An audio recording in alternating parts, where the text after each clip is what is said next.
Hello বন্ধুরা, কেমন আছো? তো জমালয় জীবন্ত ভালো আমি মুভিটা দেখেই ফেললাম। কিছুদিন আগেই দেখেছি, এত লেট দেখিনি, রিভিউটা লেট করছি। কমেডি মুভি হিসেবে অনেকদিন পর নিশ্চয়ই ভালো। শাশ্বত রেড রোলে প্রচণ্ড ভালো, পুরো same to same Bhanu Bandyopadhyay লাগছে। পুরো স্টোরিও ঠিক আছে, কিন্তু স্টোরির মধ্যে কমেডি আছে, সাসপেন্স বা কিছু নেই।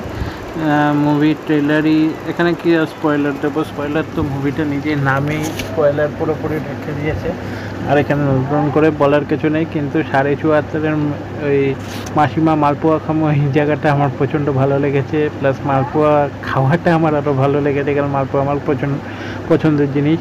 তার মধ্যে মুভিটা আমার তো প্রচণ্ড পছন্দের মুভি, কিন্তু কিছুটা শাশ্বতর যে রোলটা করেছে পুরো সেম টু সেম ভালো লাগছে, অসম আছে। কিন্তু অম্বরেশের অ্যাক্টিংটা একটু ওভার লেগেছে, সাহেবের অ্যাক্টিংটা কমেডি করতে গিয়ে ওভার করে ফেলছে কমেডির নামে বাবুরঙ্কা। কিন্তু মুভিটার মধ্যে স্টোরি কি সবাই ফার্স্ট সিন দেখলে মোটামুটি লাস্ট সিন অবধি শিওর বুঝে নেবে, কোনো মাথা খাটানোর দরকার নেই। কিন্তু ছুটির টাইমে কমেডি মুভি দেখতে গেলে অনেকদিন পর বাংলায় কিছু কমেডির নাম একটু ভালো বেরিয়েছে, সেটা দেখে আসতেই পারো। শাশ্বতর অভিনয়টা এখানে প্রচণ্ড সেম টু সেম ভালো হয়েছে, কোনো ওভার নেই।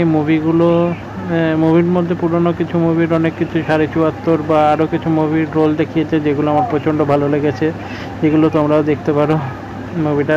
তো এখানে যে 74.5 দেখিয়েছে, এছাড়া ওনাদের ভানু বন্দ্যোপাধ্যায় যখন শুটিং করতে গেছিলো, ওনার শ্বশুর ওনার পেছনে গেছিলো ওনাকে ধরতে, সেই জায়গাটাও প্রচণ্ড ভালো দেখিয়েছে। আর ওনার ওয়াইফের রোলে হিরোইনটার নাম আমার মনে ছিল, আমি ভুলে গেছি, কিন্তু প্রচণ্ড ভালো অ্যাক্টিং করে উনিও। তো মুভি ওয়াচ করার জন্য বা কমসে কম ওয়ান টাইম ওয়াচ করার জন্য প্রচণ্ড ভালো। বাংলা ইন্ডাস্ট্রিকে সাপোর্ট করো, হলে গিয়ে মুভিগুলো দেখো, ডাউনলোড করে না দেখে।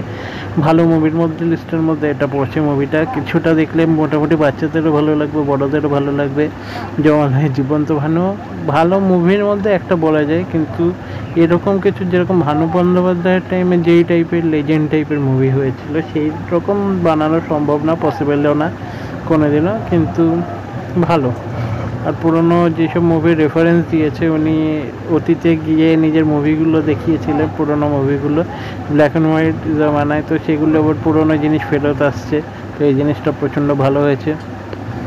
তো বাংলা মুভি যদি দেখতে পছন্দ করো, প্লিজ হলে যাও, জমালয় জীবন্ত ভানু মুভিটা একবার অন্তত দেখে আসো। অনেক দিন পর একটু আলাদা কিছু করার চেষ্টা হয়েছে।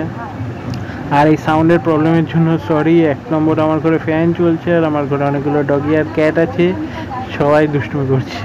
Bye bye.